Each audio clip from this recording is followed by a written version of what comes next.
Hey, what's up, everybody? It's me, Danae, and I'm here with a message for you. Happy Tuesday, October 28th.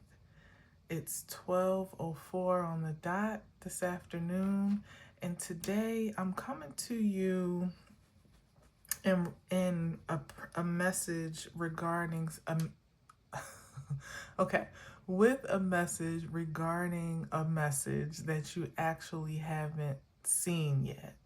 More than likely, I actually recorded it yesterday, but I didn't post it for multiple reasons. Number one, I got too busy and ran out and didn't get back around to it, and also because it had me so stumped. Like, I'm going to post it, but I was literally torn between whether or not I should, and ultimately my apprehension and my reluctance ended up funneling into what I believe is the point of the message.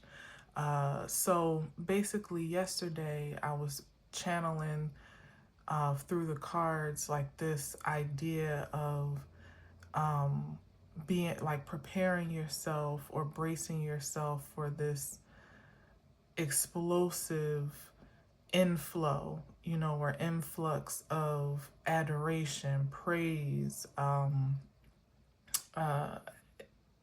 acknowledgement, understanding, like all of these Ace of Cups type energies. And I was comparing it to just about everything, every analogy you could think of, trying to simplify it and even making it grander, like blowing it up to its more grand expression that I could also sense in a spiritual form. But what it all funneled down to, or even rounded up to, was love. It rounded out to love. And you'll see in the message, I'll post it, I titled it Struggle Love in the thumbnail. You'll see that. But in the caption, I said that if the idea, more or less, if the idea of love makes you nervous or anxious, then this message may be for you. Because that's actually what I was exhibiting through my channeling of the message, where I was trying to go around about every expression about it, except for just hitting it hard on the head, calling it what it is, which is love. And ultimately, it was me, exemplifying this anxiety and nervousness around the acceptance of love in its purest and fullest form, because for so long, myself, and I'm sure many of you, because I also say you're not alone in the caption, if love makes you nervous or anxious, have gone with,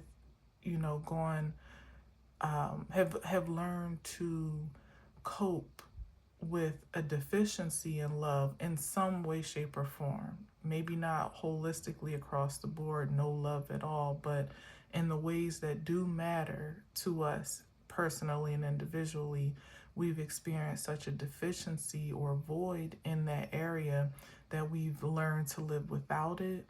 We've told ourselves we don't really need it or want it.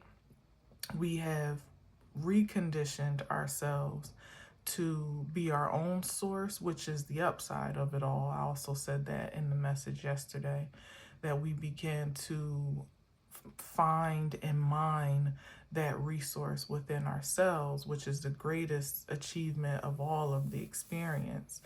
But it still doesn't negate the human desire to feel love, to feel appreciated, to feel desired, to feel adored, accepted, validated from the outside in, or at least in the ways that are most precious to you as an individual, or to whomever can relate. And so I literally struggled throughout the message. It felt like that to me, because I felt like the message was, there was something bigger about the message that I couldn't quite convey. And because I couldn't quite convey that aspect, then I simplified it and tried to make it more practical, but in essence almost made it like dumbed it down from what it actually is. And I feel like that's kind of the relationship that many of us have with love, or with that most vulnerable aspect of ourselves, where it feels too big to contain, or to possess or be possessed by. So we distance ourselves or disconnect from it, learn to live without it, or learn to just be absent from the desire of it altogether, almost for our own safety and security. And or, as in the title was Struggle Love, we learn to settle for a pale expression of it in ways that are less satisfying and less fulfilling, and don't quite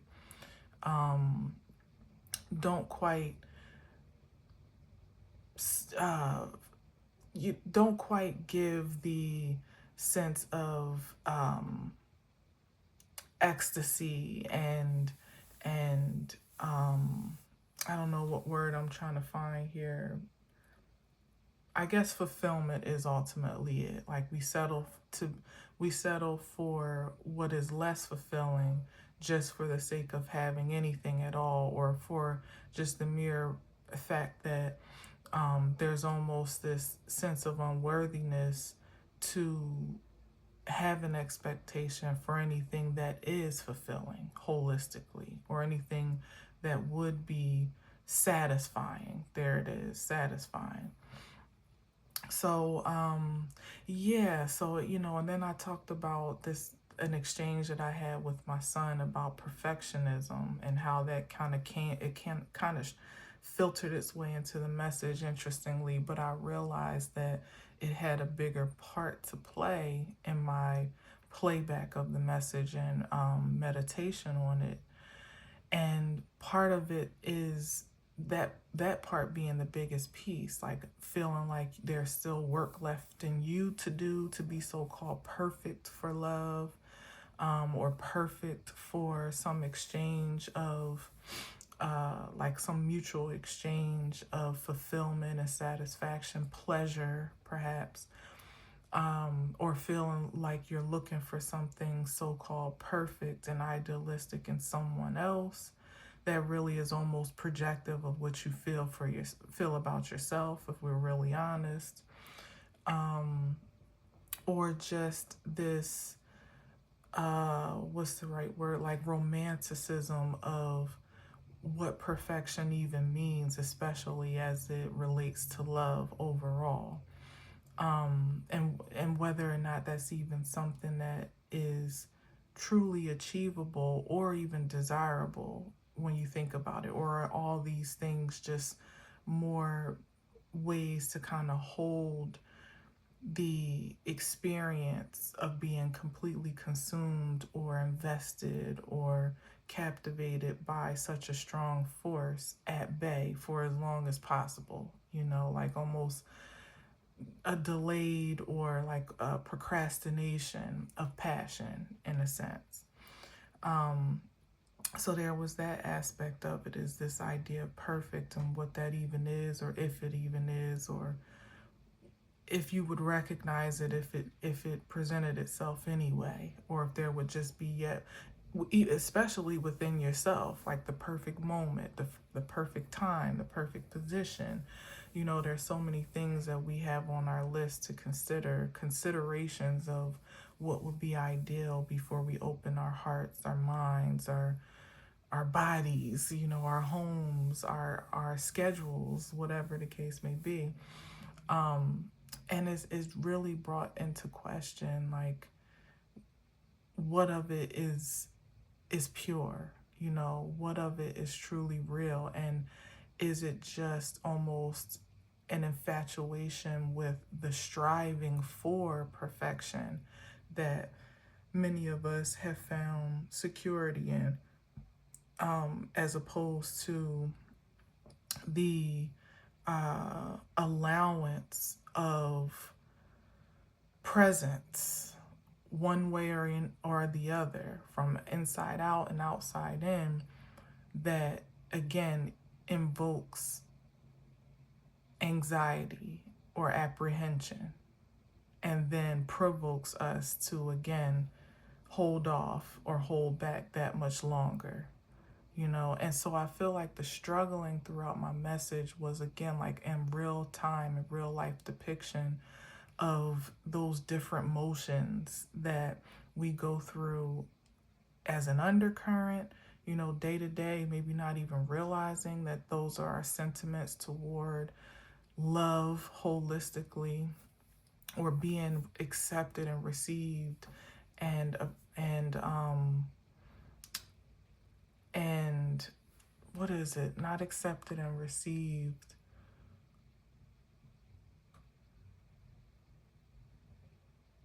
Yeah, it is that, but there's another word. Embraced. Yeah, I think embraced is the word. Like being fully embraced for all that we are. Like in this case, imperfections and all, flaws and all, as the song goes, right? I kind of lost my train of thought, but I lost my train of thought. I know what kind of where I was leaving off, but I don't remember where I started. But basically, it really it made me thoughtful about, the struggle of the message coming through, and how that is a depiction of how we struggle with this concept of being fully embraced for all of our in all of our uniqueness in life, like IRL. Because part of me didn't even want to share the message, because I was like, man, I feel disoriented and kind of all over the place giving it. Then listening back, I didn't really feel all that much more settled, except for the nuances I was hearing of the overarching theme of my expression and my transmission, which is the struggle aspect. But ultimately I had to quiet my ego, because I've never held back a message or discarded a message on account of my discomfort with how it's conveyed or how it came out. Sometimes I might hold off until a different time if I feel guided to, but for the most part, whatever is transmitted through me, I feel like there's some purpose behind it. And so again, that connects to this idea of perfectionism, and how I was really about to, scrap that one for real and start all over again, because I didn't want it to come off confusing. Not even just the egotistical part, like I want to sound perfect, because I know I never really do. That's also a strive of mine, to convey as clearly as possible. But I didn't want to give any mixed messages or confusing transmissions that didn't hold value, or didn't transfer some type of resonance or yeah, pretty much value to anyone that was listening. But again, that's the reflection of this very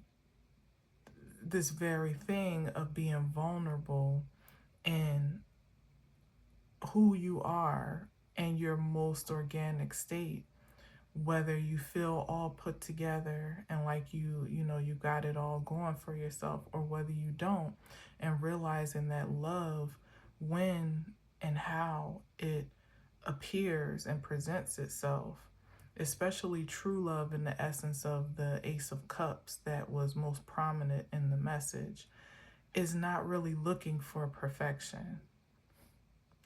It's not looking for you to have it all together or have all the answers or know your 5 and 10 year plan per se. and as a matter of fact, it may not even care about your 5 or 10 year plan, because it might be something else that the divine has in mind on account of some new connection, or a union that may come up, suddenly.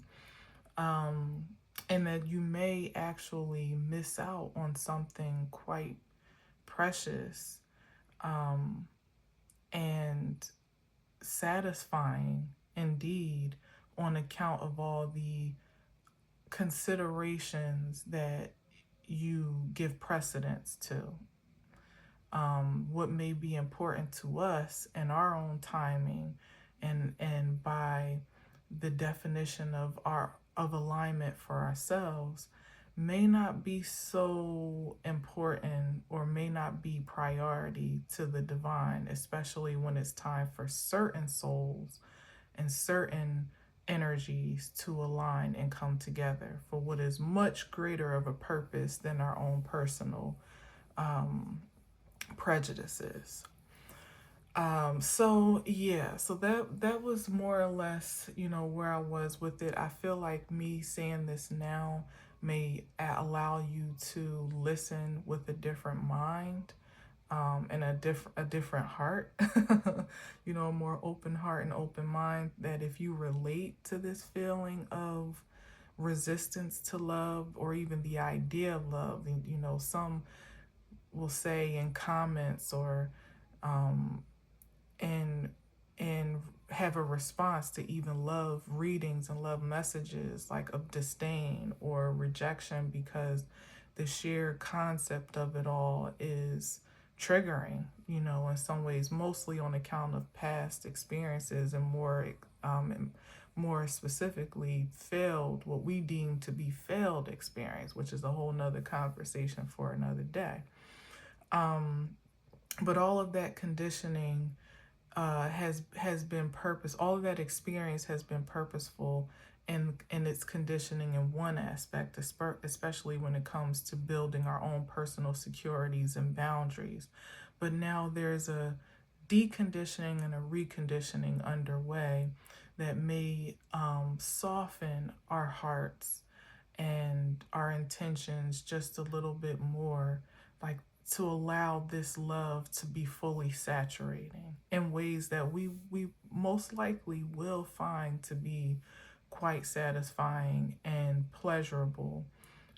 Maybe even in other in an otherwise overwhelming way that will cause for a new conditioning, to almost be, to find your new normal, and being supremely pleased and secure and satisfied and appreciated, where we've been used to just cultivating that within ourselves.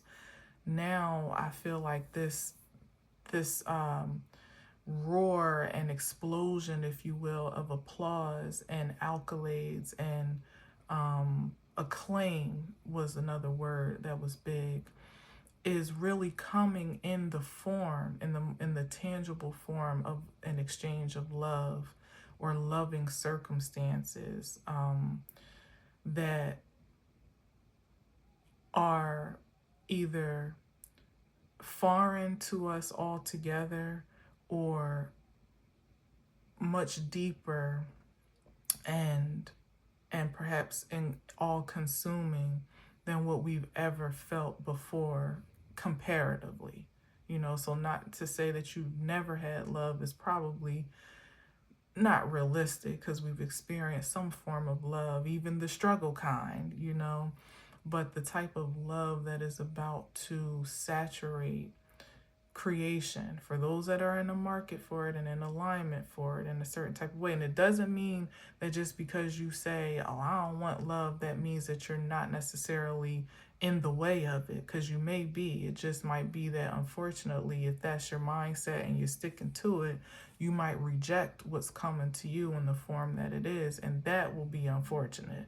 But for those that have kind of like a half heart open to it, or half posture open to it, or maybe fully, ready to receive, even those that believe that they're fully ready to receive, whether it be a new flow or a completely or an elevated flow or expansive flow than what you're receiving, or a completely new wave, you probably aren't even prepared for how the floodgates are about to be bust wide open.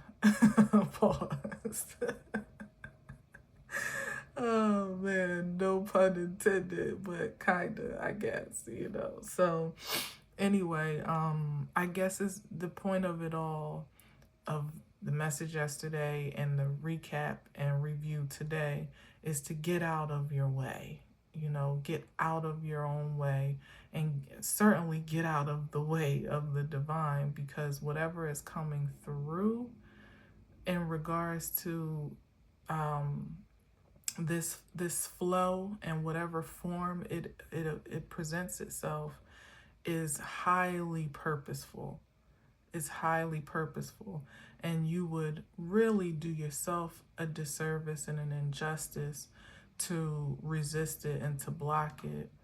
And certainly the same is to settle for anything less than it, to choose something that's less, that's less consuming, or that's seems to be, like a settlement, you know what I mean? Like, well, I'll take this over here because this doesn't feel as what's the word that I'm looking for? It feels more approachable, in a sense. It's like having someone that, it literally is a difference between like struggle love and divine love. Sometimes in the past anyway, and hopefully this is what has been eradicated over this processing, over the past season or so, where people have chosen the struggle love because it doesn't require so much. It doesn't require much sacrifice, at least so you think up front. Come to find out, you sacrifice a lot of yourself on the back end that you didn't realize that you were. But it doesn't seem like there is much of a cause for change, for evolution. Like, you can just kind of give whatever you feel like giving, or maybe not much at all, and it's really an anticipation for anything to be accepted, or anything goes, and there's not much to really live up to or grow into, because it's not an inspiration for ascension or evolution when you're in something that's struggling to begin with.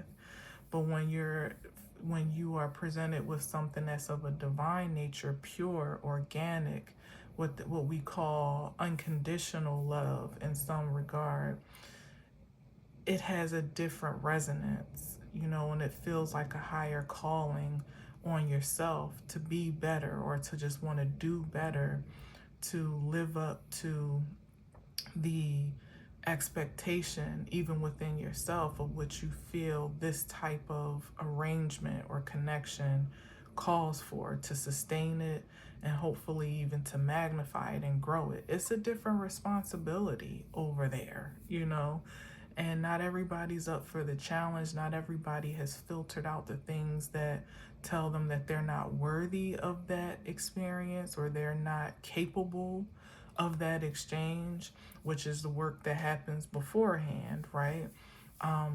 So it's not necessarily, it can be for everybody, but it's not absolutely for everyone. It's a matter of choice. And it's okay if that's not for you, but for those that have a mind to have something divine, or that is pure and organic in nature,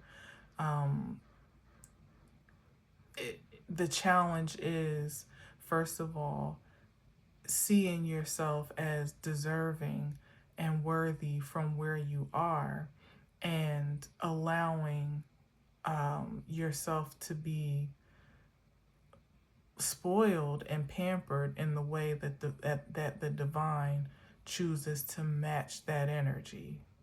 Because usually when the divine is matching, it overdoes it. It blows your mind, it knocks your socks off, it brings you something that you wanted plus some, and again, sometimes that can be the invocation of anxiety and apprehension, because it almost feels bigger than you, like divine love itself. This is why we distance ourselves from divine love, from source, because it feels too grand to possess ourselves or to be possessed by ourselves. So we allow ourselves to to um, align with the conditionings that we are somehow unworthy, and then that ultimately filters into even our practical connections and commitments and devotions, of which are supposed to be a mirror of the divine, not pale in comparison to, so I feel like there's a long way I could go on that too, but I don't want to make this message too long. I just wanted to make sure I hit all the points that I was thoughtful about when when I was kind of meditating. Of course, I know I'm going to feel like there's something I didn't say, because when I'm in my quiet time, it's just a flow, like a real sweet flow, that sometimes I'm like, oh, let me just turn on the camera right now. But it's like, hold up, some more to say. All right, I'm listening.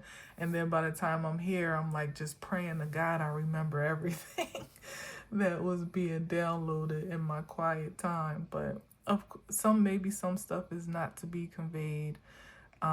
It's just for me to, kind of hide in my heart. Maybe it'll come up later. Maybe it'll come up right now as I pull a couple of cards. But in any event, I hope that now, if you do go back and listen to the message, Struggle Love is the thumbnail. And if love makes you anxious, you're not alone, and this message is for you. That's the type. That's the caption.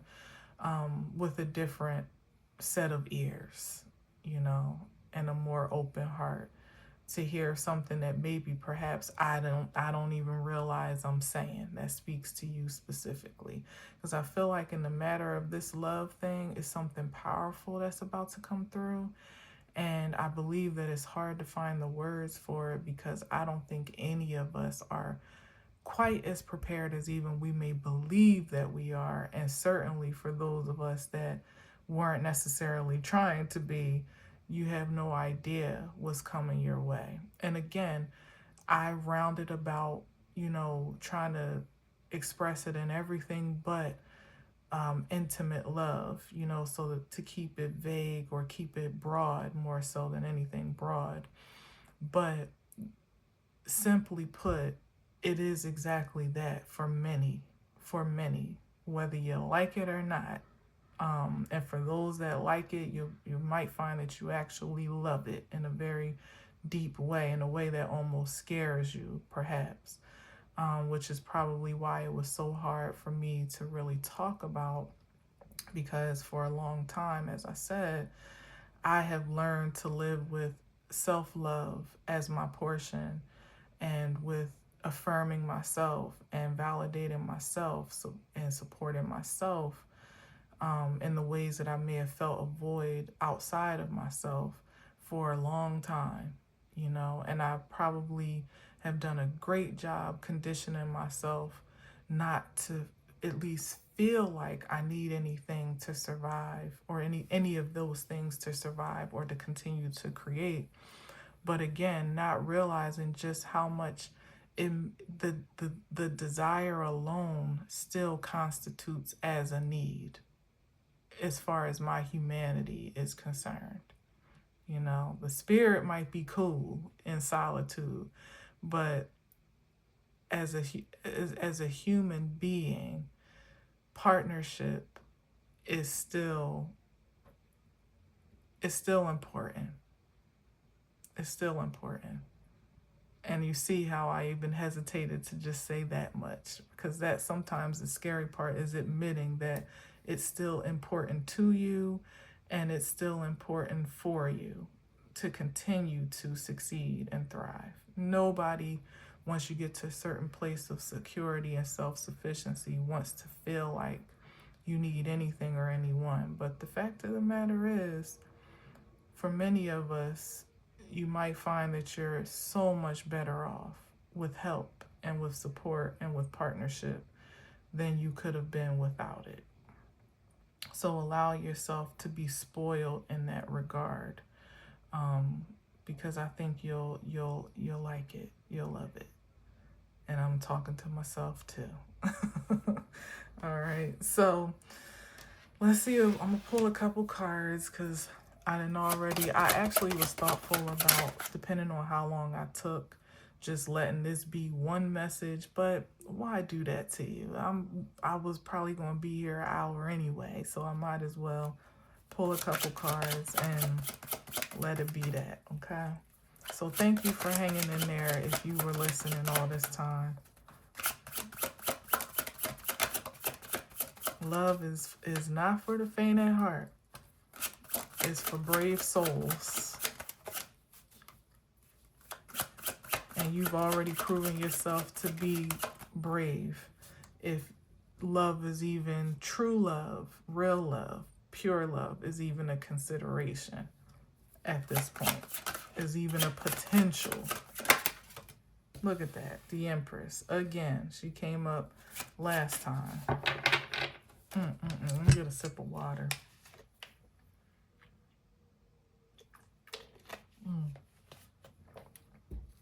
The Empress.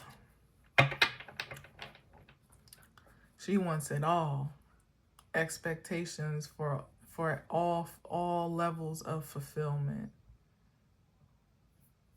And by definition, she has earned it all. She's earned it all. And so her expectation is justified.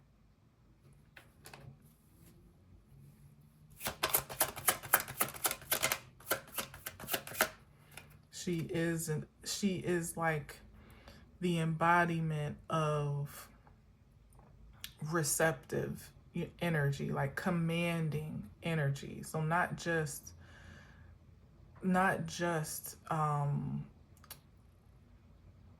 a passive request, but a command, a conservative command in some way, shape, or form, and a command that lives in expectation to be answered, or to be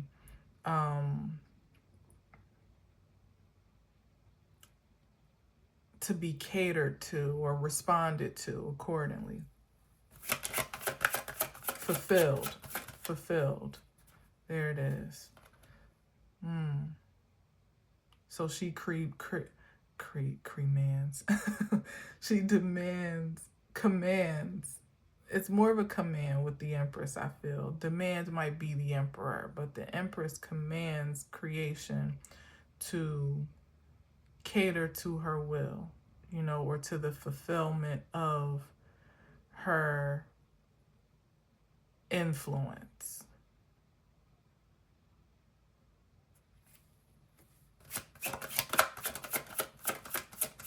Fulfillment of her impression.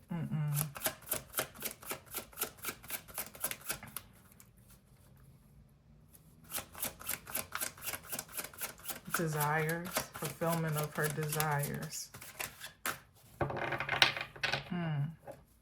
Okay. So this is about taking command of your creative force. With no apologies, with no reservations about, again, here's the settling piece. Like when you say this is the thing that you want, if anything, within the Empress energy, there's an expectation for the result or return to exceed your expectations, to be impressive. not just the bare minimum, certainly not less than what you asked for. Like there's almost an expectation to be blown away, like, because as the Empress, there generally is, um, there is, it's, the Empress provokes a desire to want to be pleasing and satisfying to her liking and to her taste. And so this is the energy that one should embody, not just per se of other people, because you can't control people, but it's just of whatever it is that you are cultivating, attracting, and magnetizing to yourself. So as in the Empress seat and energy, it doesn't mean that you make people bend to your will. It's just that you assume the authority to say what is suitable, and what you will receive and what you will not.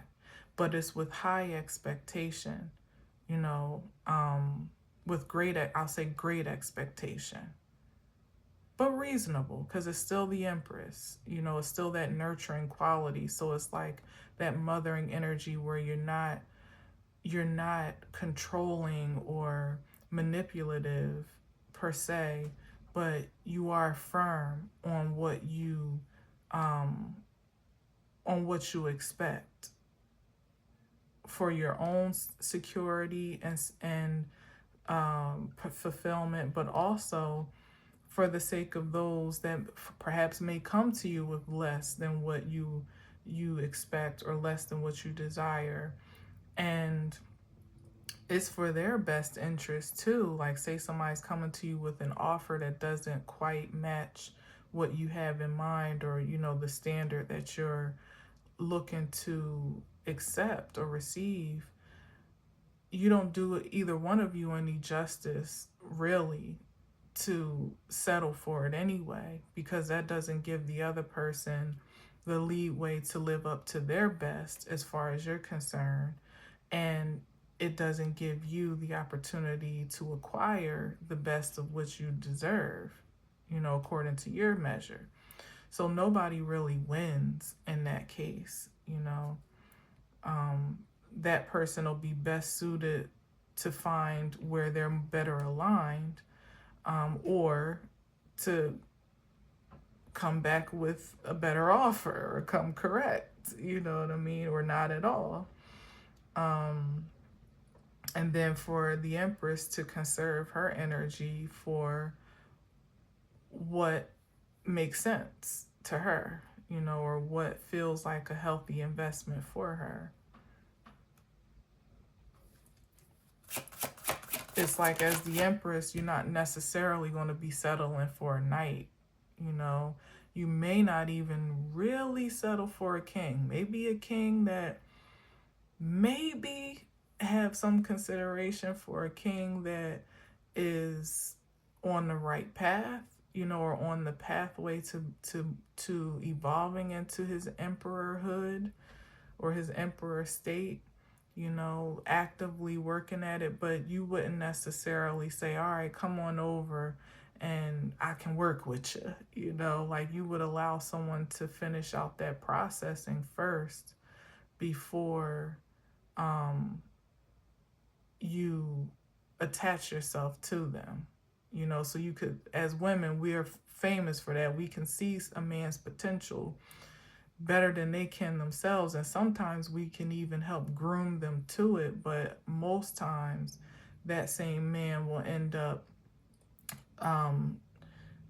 drifting otherwise, or to some other place, or with some other person, because they weren't really at the full state of development to appreciate what they were getting from you and in you, and in a way that they could truly reciprocate it. A lot of times those men that have been, upgraded with a woman usually find their way into some other space where they can exercise some expression of dominance or power, or some flex of power that they may not feel with you, or with whomever uh, they felt subservient to or inferior to in some way, or just less developed or a little behind from in some way, shape, or form. It's not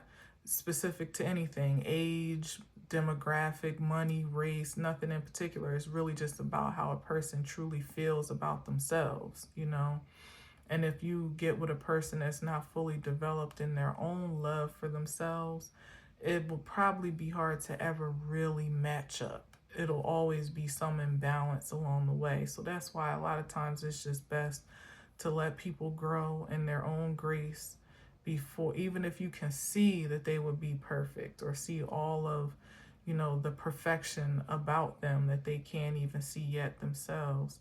It's best to give people time to become aware and accepting of that before you force some type of connection, because somebody's going to end up being resentful in the end, usually even if there's no separation, there usually is some lag in alignment in those types of situations.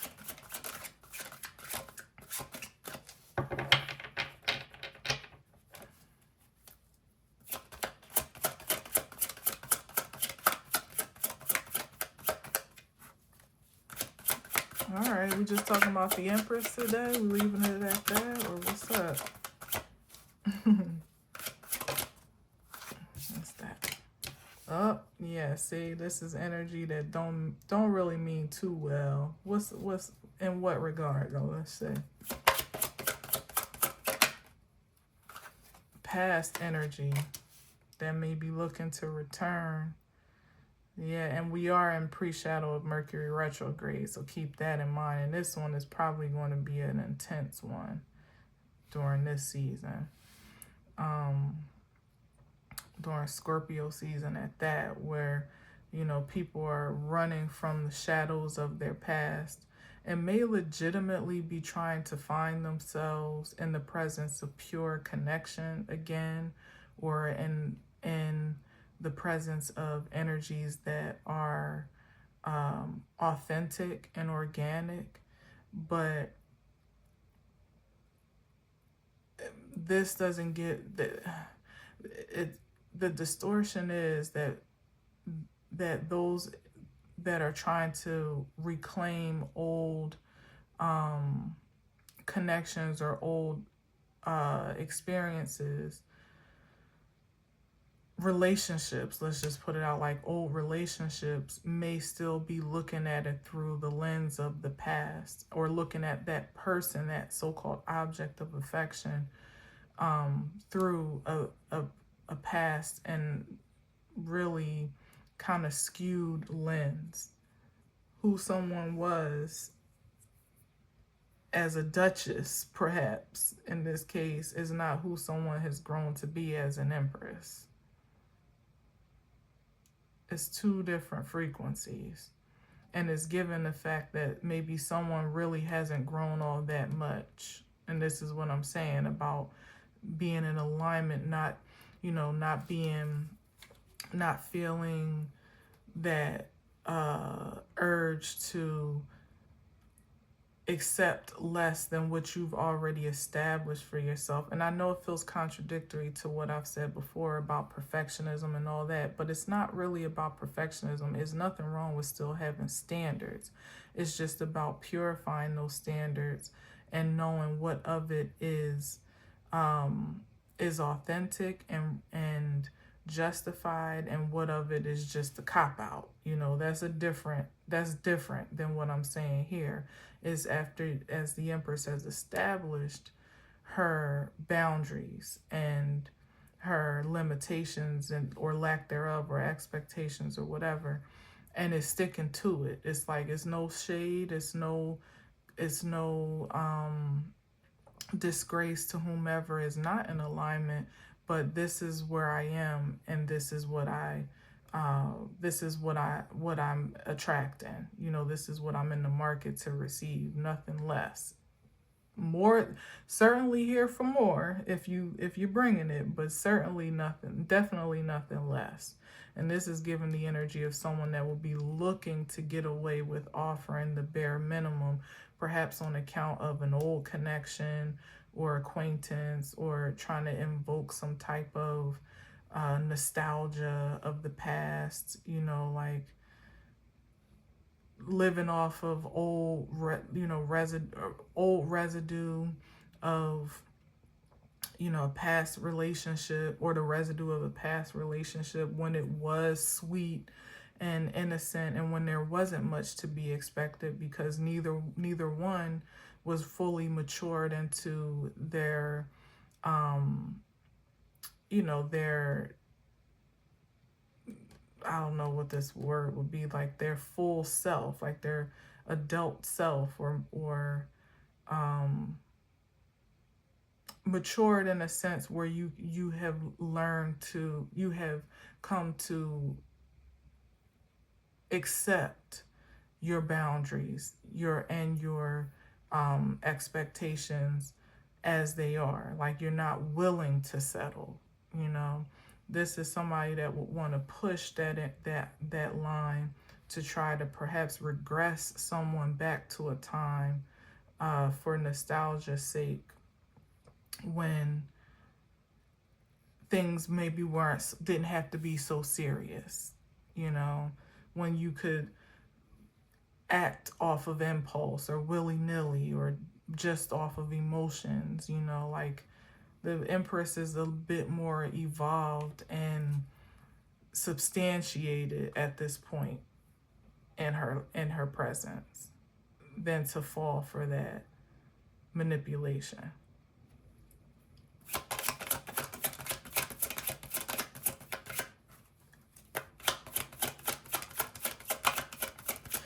I even feel this sense of like somebody trying to romanticize the past and almost like transfer it into the present. Like, I'm not really sure how that gets to be, but I feel that energy.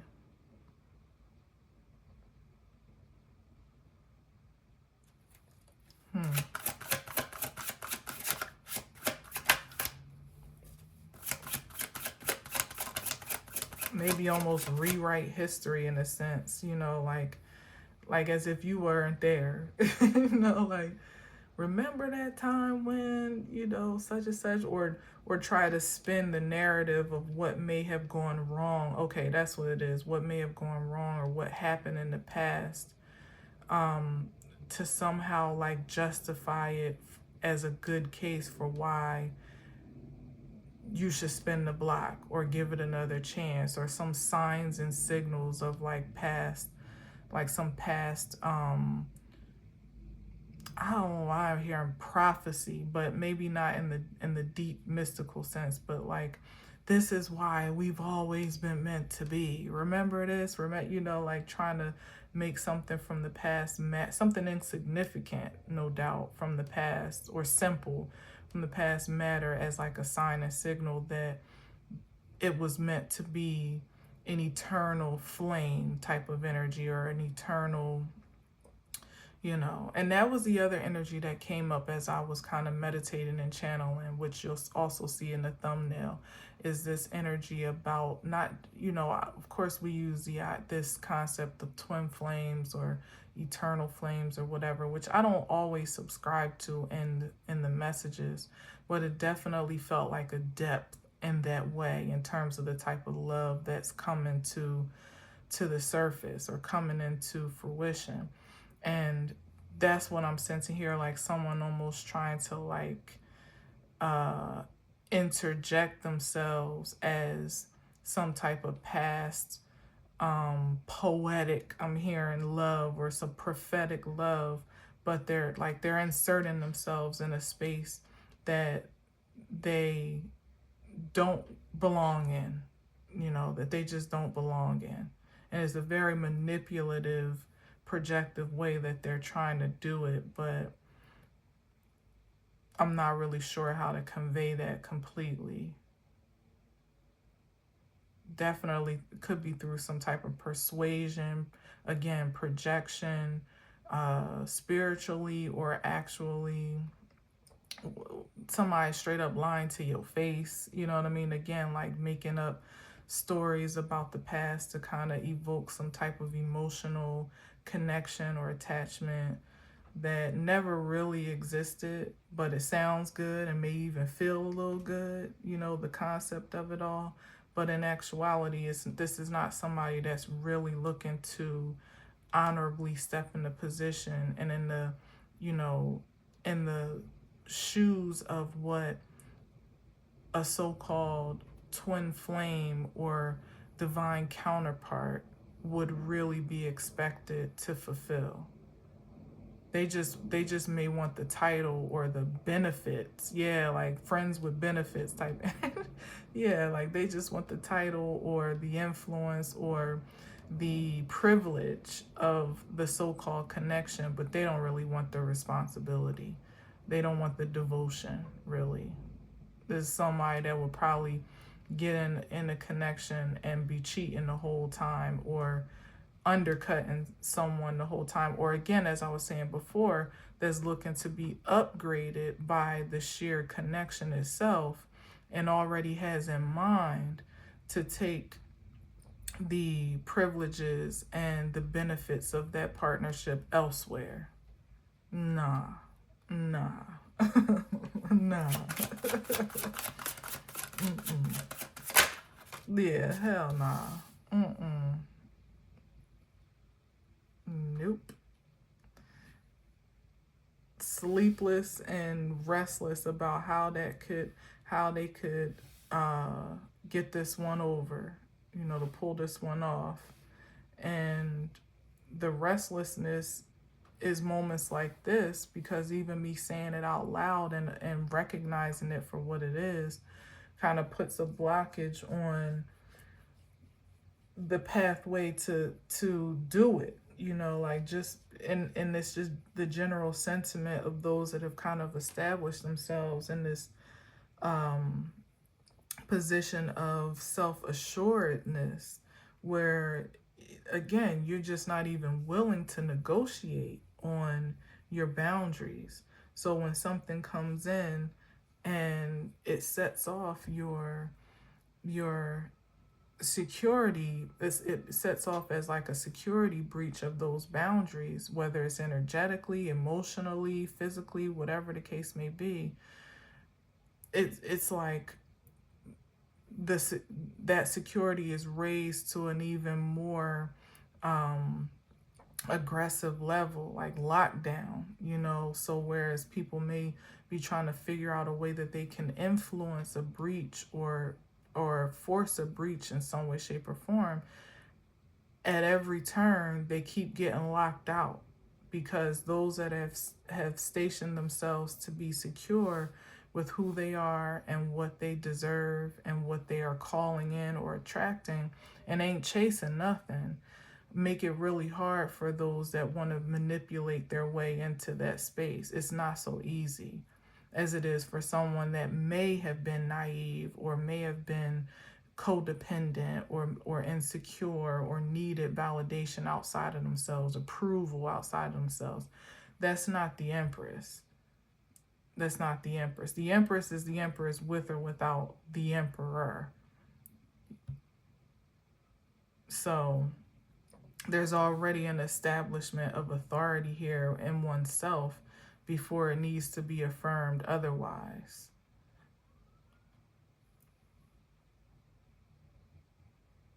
Yeah.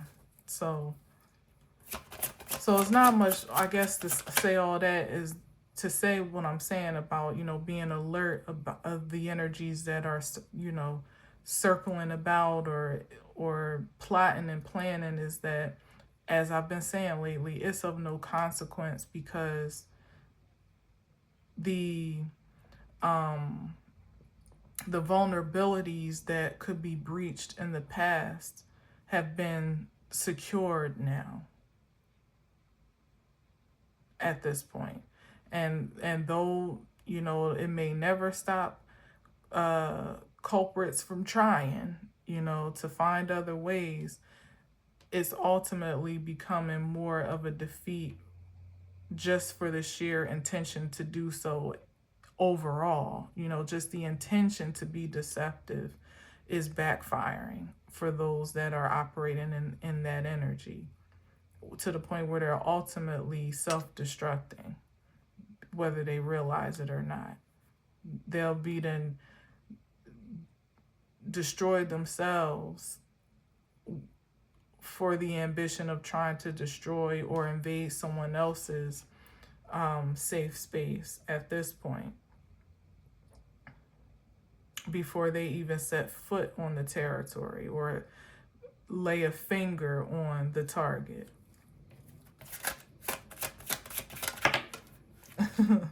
Look at this. It came out like this. Yeah, I'm gonna take it upside down, because it's no entry. The struggle is that those are meant to cross over and to have safe passage or access will have so, and those that are not are shut out. Period. There's really no gray area in that anymore. And that goes for the love piece, as I spoke about it, in such great length earlier, that here it is, how it ties back in. And I'm going to leave it there, actually. How it ties back around is that anxiety and that triggering to be apprehensive on account of being vulnerable to love, or just the sheer thought of vulnerability to love, gets to be eradicated by this revelation itself.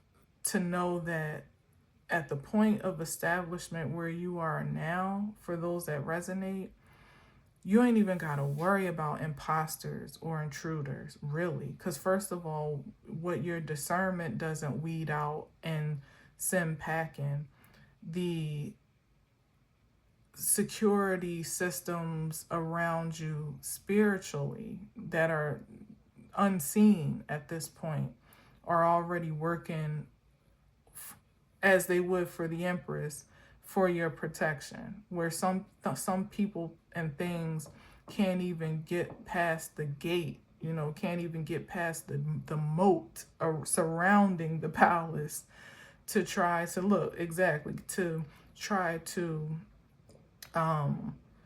breach your security at this point, if they try it.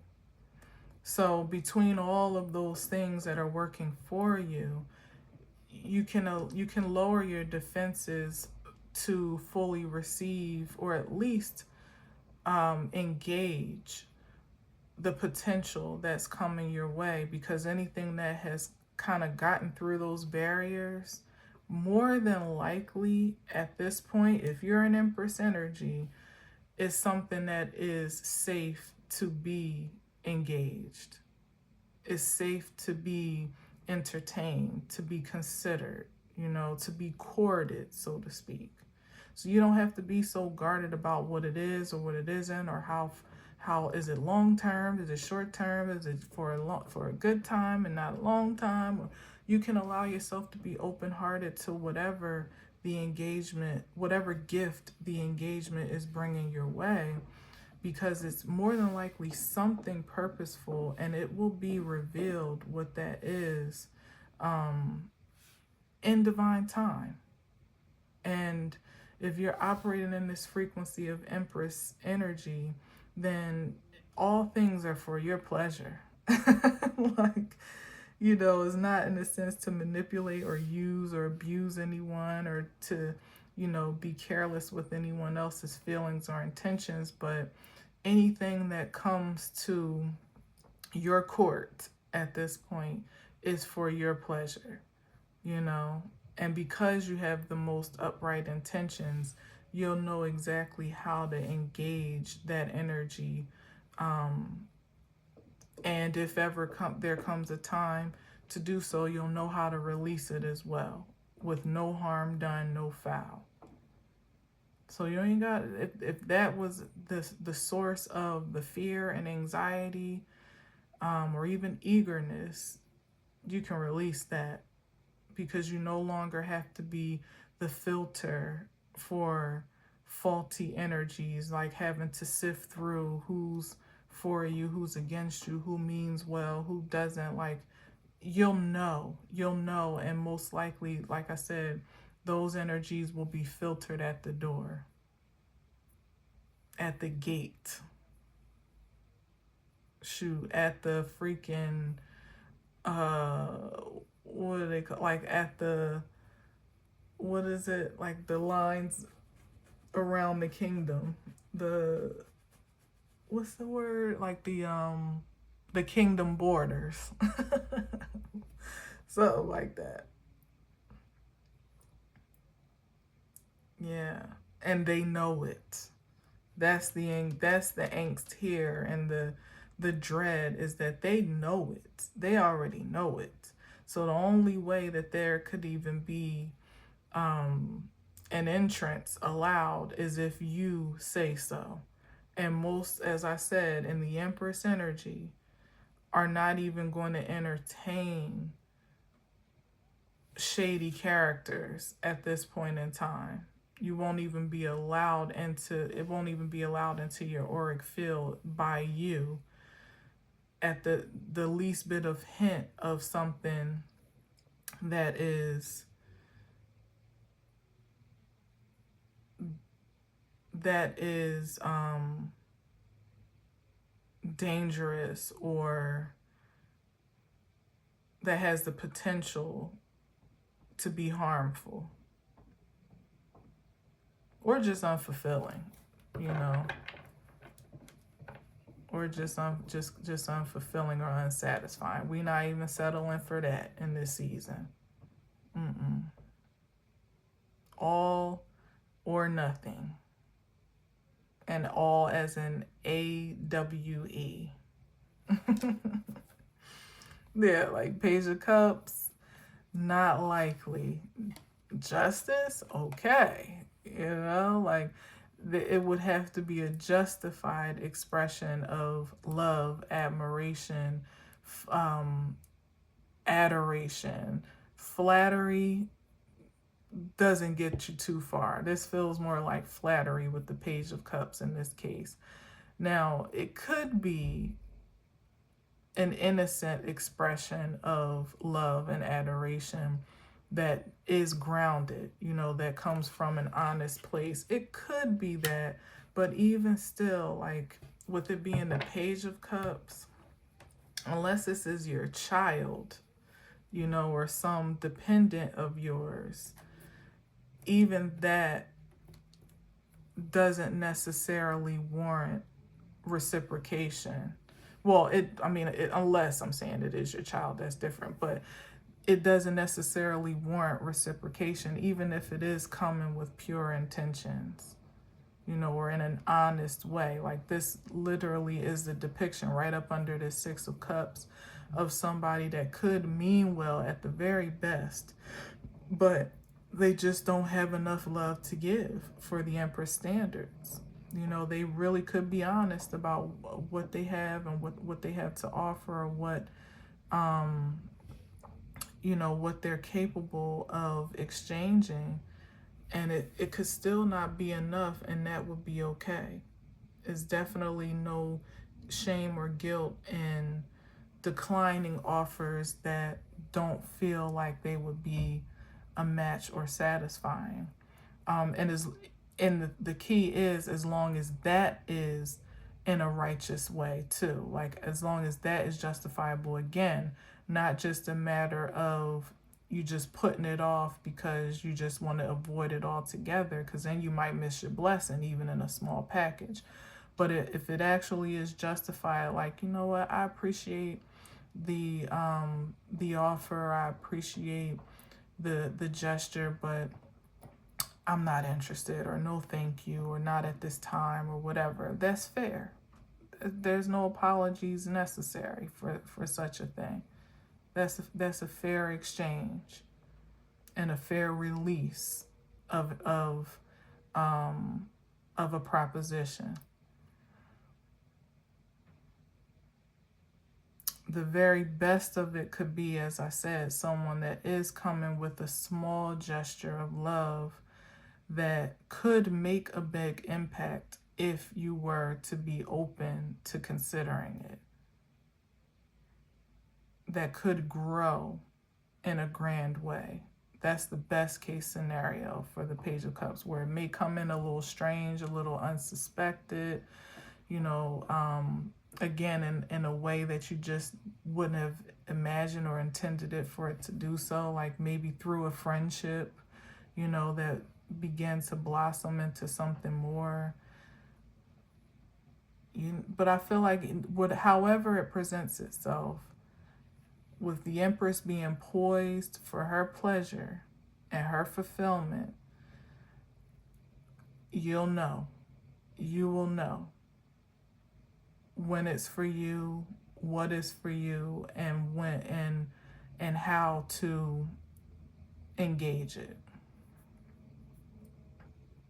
What you don't have to be is anxious about it, whether you're waiting for it or currently entertaining it or considering it, or if you really have no anticipation for it at all. Like the fear and the anxiety about it can be fully released at this time. It is not a connection to the past that should trigger you anymore about what is in store for you at this time or in the very near future. For many, you can just clean slate wipe that away, and focus on the best of what you wish to manifest from the inside out. And many of you have already done that, which is why it really should be no shock or surprise, although it will be, and it is for many, the magnitude of reward and return that is coming your way. As I said in the message yesterday that I'm going to post after, it's like we've been relentlessly sowing, and in the case of love, like you've been sowing love seeds in different forms within yourself and your work and your creativity and your children and your community and your friends and your family. You've been a sower for so long that you've just been you feel like that's all you're supposed to be doing. Like many of us have forgotten that the other side of that is the reaping, the harvesting. And we're in prime season for just that. So you can't feel, if you've been sowing love seeds for so long in your life, for many seasons, maybe even for many lifetimes, for many, at some point in time, you kind of gotta enjoy the fruits of your labor. You just have to. There's only so many seeds that need to be sown before you can reap a plentiful harvest. And some of us have been doing nothing but sowing and no reaping, hardly at all, or certainly in a disproportionate way. And that's become the norm. That's become our conditioning. Now it's time for Thanksgiving. It's time. All right. So I'm going to leave that there. Definitely went a bit over today, but forgive me for the extended preview and, review from earlier. And I hope that I may even timestamp. No, I probably shouldn't. If you're supposed to hear this message, then you will. If you're supposed to get through all of the beginning, then you will. So I'm not going to do that because some may skip ahead and then they don't really have the reference of yesterday's message. And, whoever's supposed to hear whatever they're supposed to hear, so be it. And I appreciate you for listening. I really, really do. Thank you. So, yeah, for now, have a wonderful day. And as always, I leave you with peace.